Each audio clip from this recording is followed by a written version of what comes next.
it's not just a headache. It's a condition that really does just disable you to where you can't function.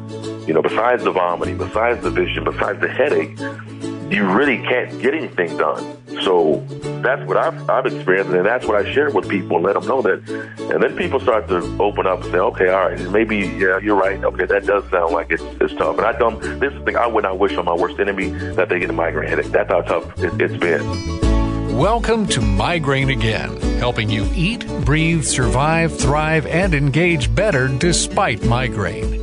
If you or someone you know struggles with migraine often, join us for today's insightful conversation. Now here's your host, founder and managing editor of migraineagain.com and co-host of the Migraine World Summit, Paula Dumas. Imagine getting smacked with a debilitating migraine attack during one of the most important events of your life. That's exactly what happened when this world-class athlete was battling for the championship during Super Bowl 32. With his team, sponsors, and fans all counting on him, could he push through the migraine attack to play a winning game? Find out when we meet him right after this. A thief is on the loose, breaking into 1 billion homes around the world like yours. This thief doesn't want your electronics or your jewelry. He wants your work days, your wallet, your relationships, and your most precious moments. On the street, he's known as Migraine. Ever heard of him? Lucky for you, your best defense is one click away at migraineworldsummit.com. Each year, watch 36 world-leading experts, including top patient advocates and headache specialists from the Mayo Clinic, Harvard, UCLA, and King's College London. Get an all-access pass to watch it anytime, anywhere, on demand at migraineworldsummit.com. You'll be glad you did.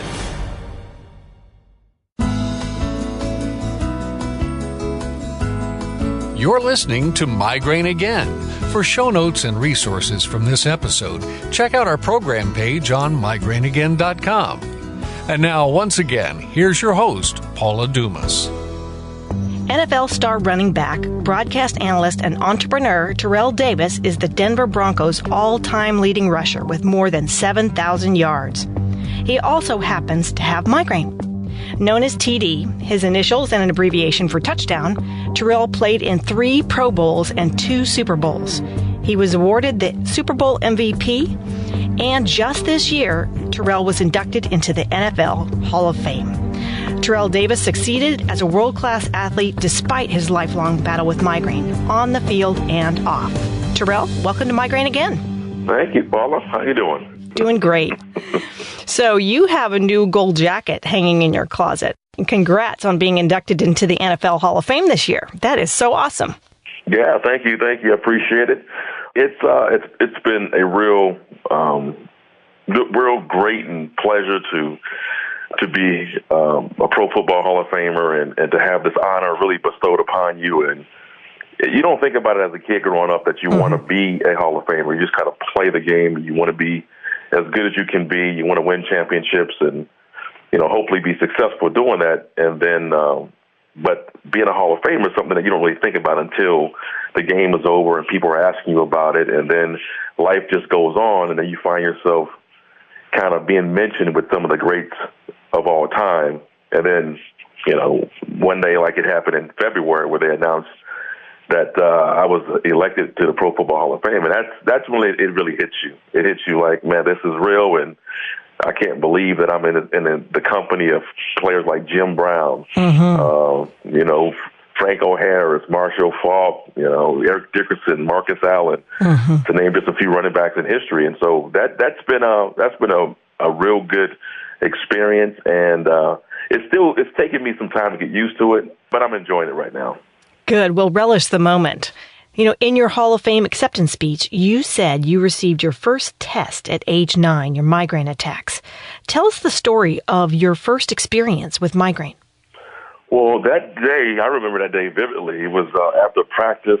We had finished up, and it was probably around, 6 or 7 o'clock at night. And I walked out toward the parking lot, and between the parking lot and the field, there was a gate. and I was in the gate separated the parking lot and the field. I was leaning up against the gate waiting for my mother to come pick me up. And I just happened to look back at the field to see some of the, it was some players there, some coaches, and people just kind of lingering around. And I remember looking at the field, and I couldn't make out some of the people on the field. It's like the picture was distorted. I can see some people, and I couldn't see some of the other people, and I thought that maybe it was because I was in the dark looking into the light, and I didn't know. And so I looked back into the parking lot, which was pretty dark, and I kind of just wiped my eyes, and I looked back toward the field again to see if my vision had cleared up, and it didn't. And so I kind of panicked a little bit, and I thought that, maybe I was going blind. And, as a 9-year-old kid, you kind of, it's frightening to feel like that's about to happen to you, and because I didn't know what was going on. And I sat there, and my mom came about 20 minutes later, picked me up, and I got into the car, and I told my mother that I couldn't see. And, she thought the same thing, that maybe, it didn't go away. Maybe it was just, I got hit in practice or something, and then it eventually would come back. So that day we drove to the house, and when I got home, my vision started to clear up, but I remember getting this pounding headache. And, again, I'm like, what is going on? I'm trying to explain to my mom how I feel. My mom was an LVN. She was a nurse. Oh, wow. So, of course, she gave me all the, give me some medicine, like aspirin and stuff like that, and figured if she put me to bed, then maybe I'll be okay. And that night was hell. I had pounding headaches, and it didn't last for an hour. It lasted for hours. And I remember about 2:00 in the morning, I was in my bed, just kind of sitting up because I couldn't lay down, and everything was just sensitive. Like I could smell things in the house that, my nose was extra sensitive.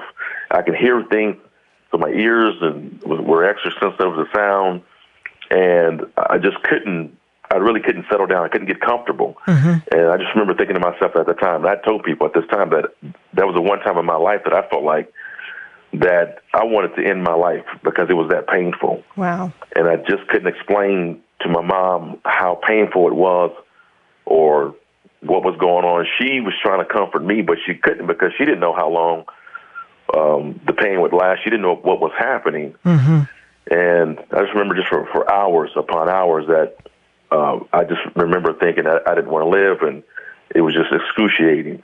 But about 2 or 3 o'clock in the morning, I eventually had fallen asleep. And I remember waking up at 3 in the morning, and my headache was starting to dissipate, but then I started to vomit. I started to throw up all over the place, and I was like, getting up, and I'm just throwing up to the point where I've thrown up all the food that was in my stomach, and I really didn't eat within the last couple of hours anyway. So going through that, and, about 2 or 3 in the morning, that happened for about 45 minutes to an hour, and then it finally broke around 4 or 5 in the morning, where everything started to feel normal again. And from that day, that was the first episode, but from that time, I started to have more and more, and we could never figure out when they would come, why they would come, and it was hard to try to really go about your day with that happening. And my mom, after a couple of times of it happening, she finally decided to take me to the doctor, and we did CAT scans and MRIs and all that stuff, X-rays, trying to figure out what was going on. And doctors and nobody that we went to could figure out what was happening to me. So that was tough. How long did it take you to get diagnosed properly? My first diagnosis came when I went to college. When I went to Georgia was the first time that I went to a neurologist, and I remember going to that appointment, coming out, and they told me, hey, we know that you get migraine headaches. And that was kind of the first time I heard the term migraine headaches. And they kind of told me some of the trigger things that could trigger migraines. And if you look at the list of things that trigger migraines, I mean, it's everything. That's right. So I was like, I might as well live in a bubble because I can't eat certain food, or a lot of food you can't eat. Altitude, a different climate can trigger it. Sunlight, stress, all kinds of stuff. So all that told me that, okay, at least I know what it is. And I think that brought some relief because now we've identified what's happening. And so now I can tell my coaches or tell anybody what's going on with me. And for years before I went to college, when I was whether at practice or in the game, I didn't tell the coaches or anybody because I couldn't explain to them what was happening. So I was playing in games with full-blown migraine headaches, and that was tough. It was tough, but I just had to deal with it because I couldn't explain to anybody why I would have to leave a game or not play. And so I think I was afraid to tell anybody what was going on with me. That's understandable. A lot of people with migraine are afraid to share because of how misunderstood it is. But, you've been through some really tough things in your life. I'd like to take you back for a minute to your childhood. You had some traumatic events as a kid, the untimely loss of your dad and what you described as a near-death experience. Yep. That kind of emotional trauma often plays into people's migraine histories. Have you ever made the link with that? Now I know, but I've never made the connection then. And that was the first time that anybody had ever mentioned the connection between those traumatic experiences and migraine headaches. So, yep. And I didn't think about that. No, I didn't. Yeah, I didn't realize that there was any connection until I probably had them for about 15 years, 20 years, and I learned that mine really began in force when I was 23. And they said, well, what happened when you were 23? And I said, well, my dad died suddenly, and I had a massive concussion that I passed out for quite some time and, head injury and so on. And they said, well, either a physical trauma or an emotional trauma like that can both bring the onset of a migraine episode, even if it's in your genes. It begins to manifest itself. So, something to think about, whether yours change or get worse with something like that. Yeah, and I think the reason it probably didn't register to me at the time is because I had migraines at 9, and those other events happened later. So that's probably why I never made the connection between the two. But yeah, right. I think certainly having experiences like that probably could do it. But yeah. So another kind of physical trauma that many men and women, as I said, including me, have experienced is concussion. And that's incredibly common among NFL players, as we know. So have you had many concussions? That's an interesting question. And the reason I say it's interesting is because when I played, and this is a huge thing about concussions in the NFL right now. Right. And they're doing a whole lot to try to minimize concussions and, the way they practice, the equipment, just the different rules changes they've made for the game. They're doing a lot for it. But I think the question is, for me, was when I played, how many did I have? And I couldn't answer that because when I played, they had a different definition for concussions, meaning you almost... I guess when they said you were concussed, you had to almost be knocked. You would be knocked out. So if you, were knocked out for 2 or 3 seconds, or you blacked out, or that's when they would say, okay, you were concussed. But if you hit your head against another helmet and you saw stars, they didn't describe that as a concussion back then. So that kind of skews the numbers. So I don't know how many concussions I've had. I've had 3. I have 3, diagnosed concussions that I know. Right. But I'm sure I've had more that in today's game, the way they describe it now, would be more concussions. But I can't tell you how many I've had. I know I've had 3 that I can tell you. Yep, these 3 times I was concussed. I was knocked out. So I'd say the way they describe them now, I'd say hundreds of times, if not more. Yeah. After those 3 that you had, did your migraine manifest itself any differently? Not that I remember. I don't remember it being any different. I don't recall it, happening more frequently, anything like that, or having a more severe effect after those concussions. No. I love watching the game. Nothing more exciting, but every time I see a helmet hit, it just breaks my heart because I think that that could bring a future for migraine with somebody if they've got the wrong genes going on. So something to watch for sure. We're talking with Terrell Davis about how he survived a challenging life with migraine while thriving in his epic football career. And when we return, we'll ask him about that moment when he played through a migraine in front of a worldwide Super Bowl audience.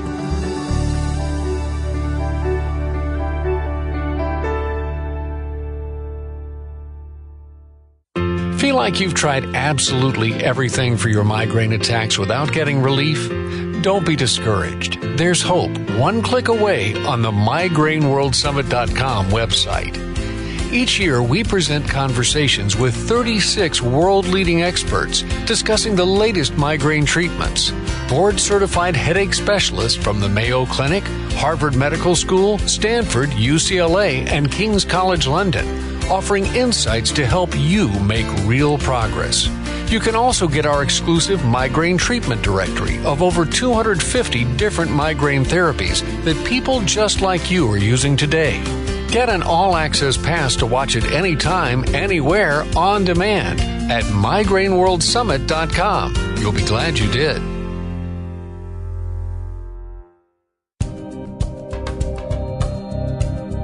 This is Migraine Again, encouraging and empowering you in your battle against migraine because you deserve to feel better.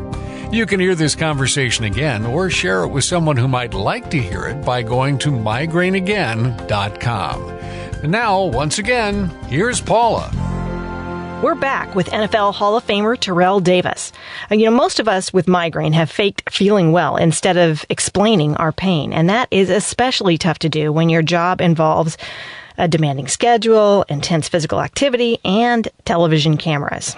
So, Terrell, during your stellar football career, how did you handle all those demands? It's tough. But, I just try to play the game and try to get preventative measures for migraine, and you try to manage your schedule and try to make it as simple as possible, and not try to complicate it with extra stuff, and that's what I tried to do, and focus on the things that really mattered. Did you ever have to cancel? Well, not anything in sports, no. Well, good. Here's the thing, when you play football, basketball, baseball, whatever, and there's a game. It's super important that you show up not only for yourself but your teammates and your coaches and people who will count on you to be there. And I've always felt like I could sort of just manage through this, and I'll push through it even if it's painful, and I'll deal with the rest later. And that was kind of my mentality, that I didn't want to let anybody down, and I didn't want to regret it if I was feeling great the next day and then I didn't play in a game. I probably wouldn't feel good about that. So I would always just go and play through it and just suck it up. And I guess my thinking was this, games are only 3 hours long. I can muster through 3 hours of pain, and I can feel better tomorrow. Even if you had to throw up on the sidelines. Yeah.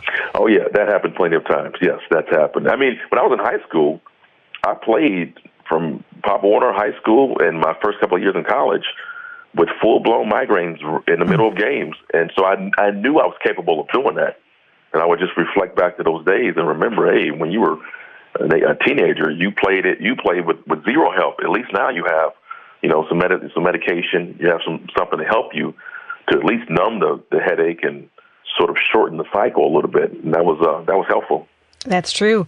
But I can't imagine being a running back and trying to, catch a pass or navigate a route. Yeah. With blindness, with you get blindness. Yeah. Well, and the difference when I was in high school, I was a defensive lineman. So I played I played defensive lineman and nose guard.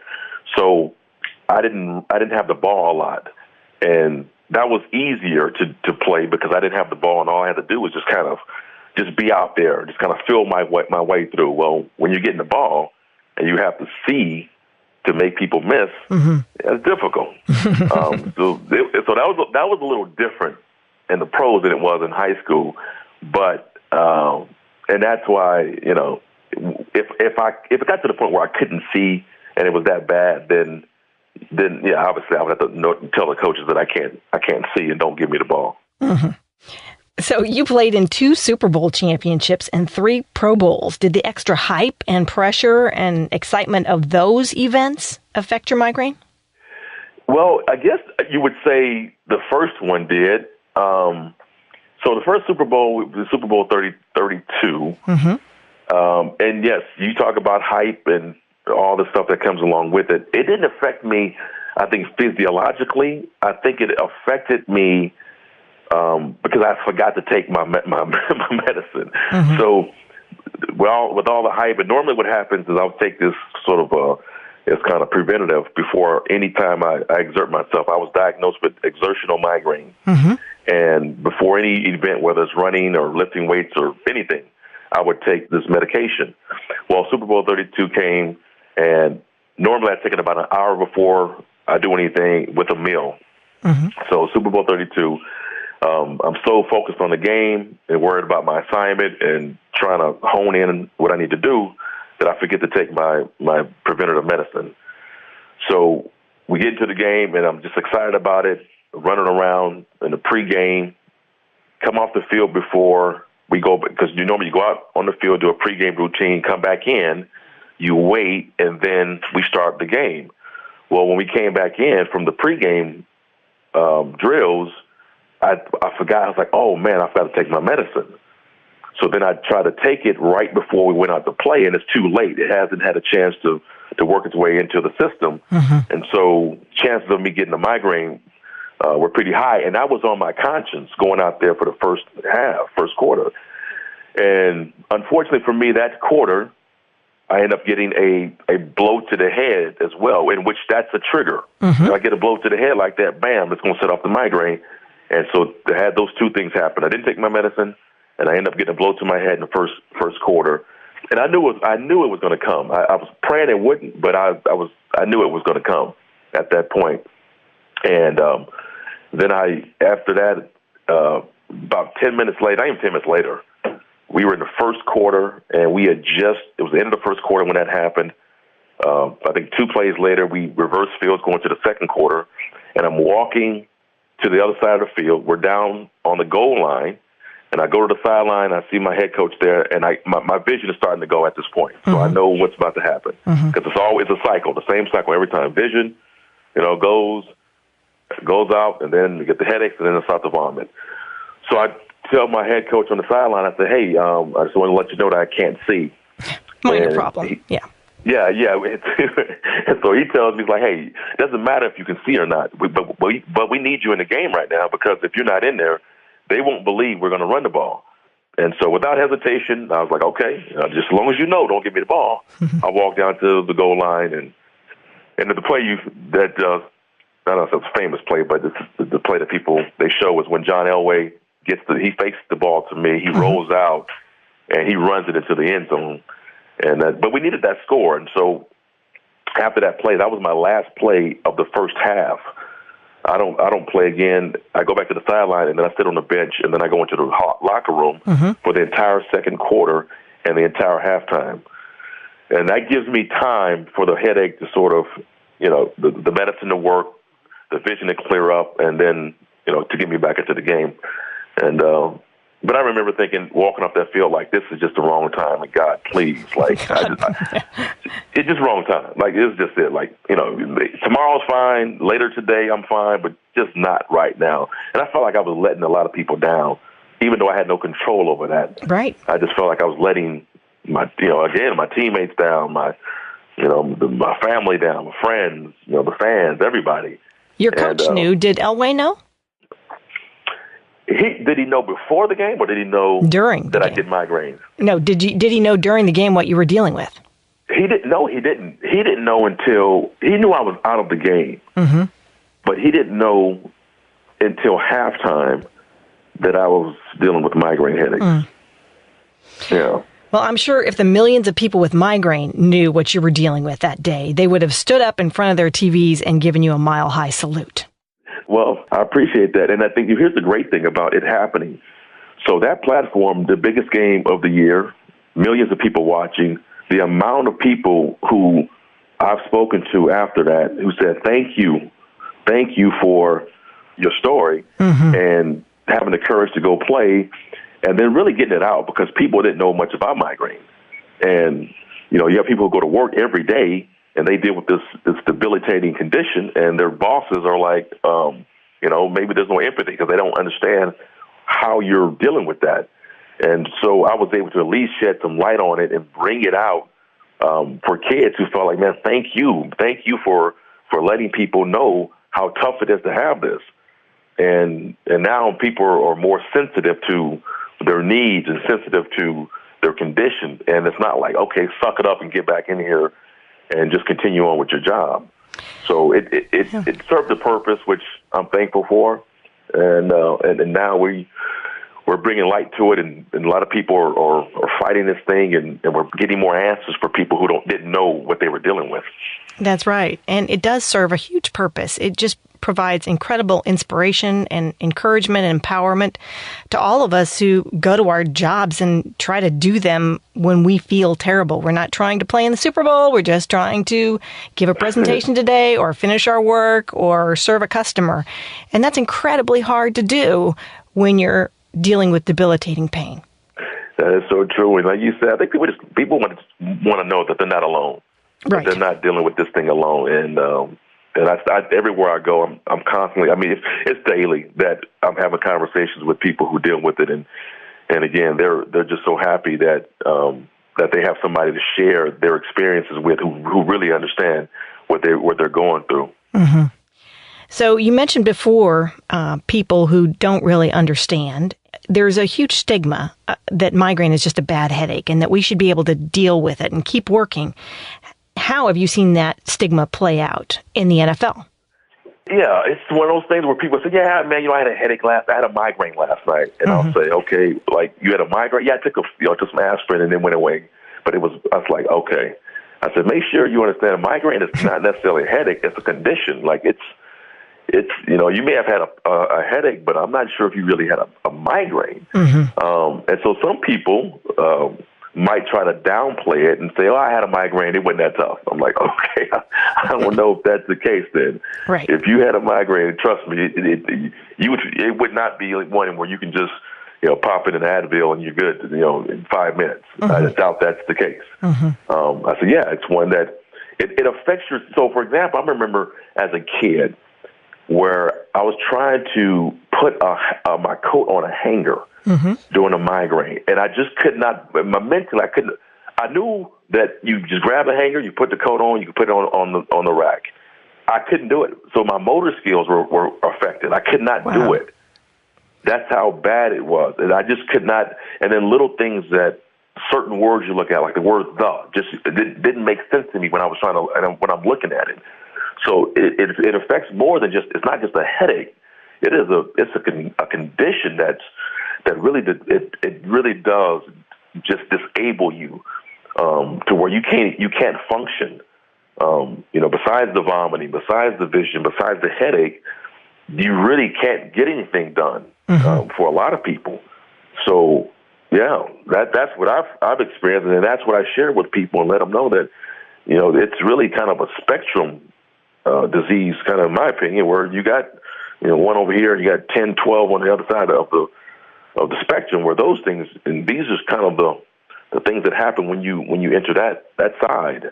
And then people start to open up and say, okay, all right, maybe, yeah, you're right. Okay, that does sound like it's tough. And I tell them the two words I say, man, this is the thing I would not wish on my worst enemy. I wouldn't wish that on my worst enemy that they get a migraine headache. That's how tough it's been. Well, I wouldn't wish it on my worst enemy either. And I have to thank you for highlighting that this is a spectrum disorder that affects some people in a very mild way and others in a very disabling, often chronic, often acute way that costs them their jobs, their relationships, and more.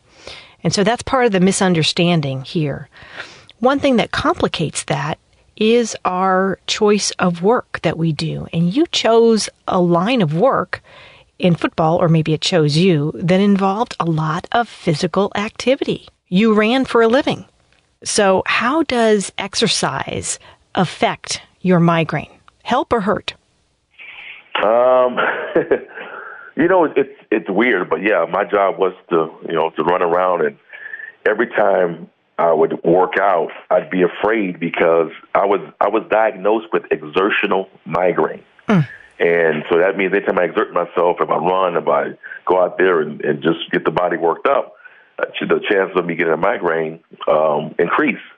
And so, yeah, that was kind of weird. But going into every game and every practice, I would be afraid that would trigger it. So that was not a good thing to have. But I would say that as I've gotten older, and I don't exert myself too much because I know it's a possible trigger. I definitely like to stay in shape still, so I still work out and try to exercise, but I'm very mindful not to overdo it. So when you're giving a speech, for example, that's not too much exertion for you. No, not a speech. That's not not a speech. Now, for those who missed your NFL Hall of Fame speech, it was really touching. Then you talked about God's hand being in the small of your back, leading and guiding you. And I'd just like to ask you, how did your faith help you navigate your career and your life with migraine? It's my faith has always been just the foundation of my life. And, I tell people, man, you got to believe it's something bigger than you because, you're sort of the chess piece. You're not making the moves. And, God is always going to be there no matter what you're going through. And you've got to believe in that, whether you're down or you're up and you're, fortunate, less fortunate, whatever it is, you got to believe in God and you got to believe that there's a bigger calling for you. And so I've always believed in that. And I always felt like no matter what you get, it's meant to be that way. And that's what builds character. That's the test that you're being challenged with, and you've got to keep pushing forward and never giving up. And that's kind of how I've lived my life and career, and just knowing that you're gonna have obstacles. That's just the way life is, and you've got to be prepared. Be prepared to know that they come. And I always kind of use this term, and I got it from the cartoon. It's called "Expect the Unexpected." And if you expect the unexpected, which is hard to do, and knowing that you're going to have challenges in life, when they come, you won't be surprised, and you'll be ready mentally to face those challenges. Well, you do it with grace, so I appreciate Thank you. that. And you've got some really powerful stories to tell. Following your legendary days in the NFL, you're now sharing your stories as a motivational speaker. So what lessons about managing stress and handling adversity did you learn from migraine and football? It's really just keeping an even keel, a level mind. Don't get too high with the high things. Don't get too low with the low things. And control what you can control. And that's kind of the only thing you can do. Don't try to do something that's outside of your control. And try to keep stress levels as low as possible. Without trying not to do too much. But, I just kind of, and believe in yourself and know, again, that God is always going to be there for you, no matter, even if you think it's the deepest, darkest days, you're not alone. And, just keep fighting. That's awesome. Keeping an even keel, I think, is a good life thought for people who are not professional athletes to consider. Terrell, where can people connect with you and follow your latest activities? I'm trying out this social media stuff, so I'm on Twitter. I'm on Twitter right now. I think my Twitter handle is Terrell_Davis.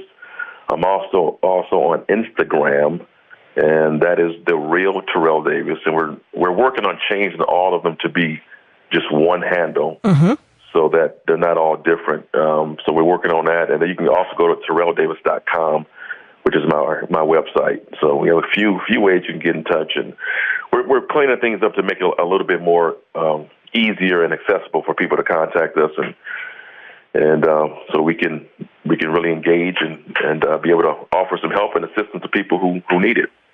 Well, fantastic. We'll add all of those links on migraineagain.com under this show so people can get in touch with you however they want. So thank you so much for sharing that. And you are one top guy and a true inspiration. Thank you so much for joining us today. We'd love to have you back. Thank you, Paul. I appreciate it. And when we come back, the listener question of the day, which asks us, how long is this going to last?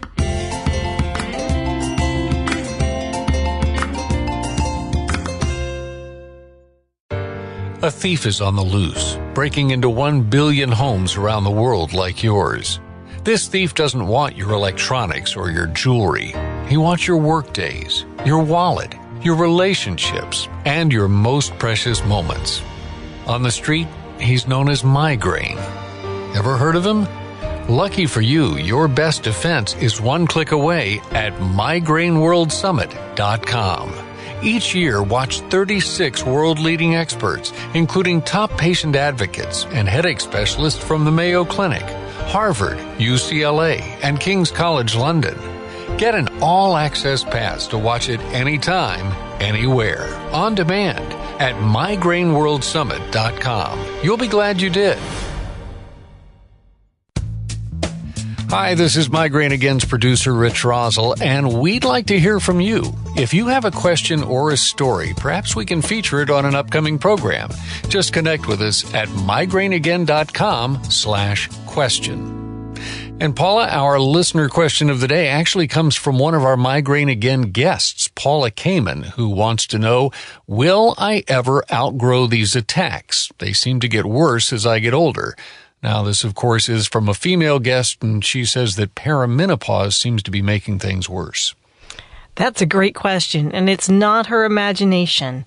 We're actually going to break this into two parts. One is for both genders, and then we're going to come back and tackle perimenopause.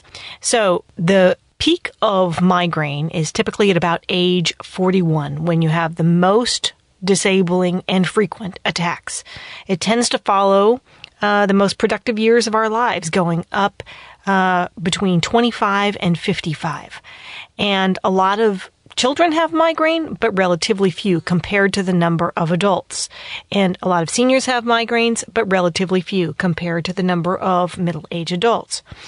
So there's some good news and bad news in all of this. They've done a couple of studies, and for most people, for about a third of us, migraines may be temporary, which means that we may outgrow them with time. But what happens later in life is 80% of people said they had fewer attacks, and only 20% had more. And they're shorter attacks, so shorter in duration, and they're less intense pain for most people. So all of that is good news. The bad news is for people who have chronic migraine, more than 15 days per month. They have a different pattern, and they can actually get worse depending upon a number of factors that accelerate somebody from episodic into chronic, like depression, anxiety, adverse childhood experiences, acute allodynia, and things can make them worse. And there's a whole article on our website which explains a little bit more about this if you're interested. Okay, but now for Paula's question, Paula Kamen specifically, she did ask about perimenopause. So for the women in our audience, what differs there? Yeah, there is a difference with perimenopause, and there's some more research about this. Perimenopause may actually make migraines worse. The North American Menopause Society Executive Director Joanne Pinkerton was quoted saying that the average age of menopause is about 51 to 52, and the average transition is about 5 to 10 years. Women may see a worsening of their migraine as early as 42 to 47 years old if they're going to have an average age menopause. And why is that happening? Well, we think that it's because you have many more fluctuating hormones, and they say later in perimenopause, your estrogen levels are going to be at their lowest. And so that's what's causing it. But if you can just ride it out until menopause, there's a good chance that things will get better. Now, I will say that that's not true for everybody, and there can be a difference if you have natural menopause or surgical menopause. Surgical menopause can actually make things worse. So it's not always the answer. But if you want more detail on this, again, check out migraineagain.com. We've got articles on both of those things you can check out. And once again, if you would like to ask a question and have it addressed here on the program, we'll do our best to get to it. Just connect with us again at migraineagain.com/question. And that's all the time we have for today. I'm Paula Dumas, wishing you all a pain-free day. Thanks for spending part of your day with us today. We hope that you feel encouraged and empowered in your battle against migraine, because you deserve better. Remember, if you want to suffer less and live more despite migraine, be sure to check out all of the great resources on migraineagain.com. Follow us on your favorite social network, subscribe to our free newsletter and this program. By the way, if you enjoyed today's episode, tell a friend about it. Then plan to be with us again next time on Migraine Again. You'll be glad you did.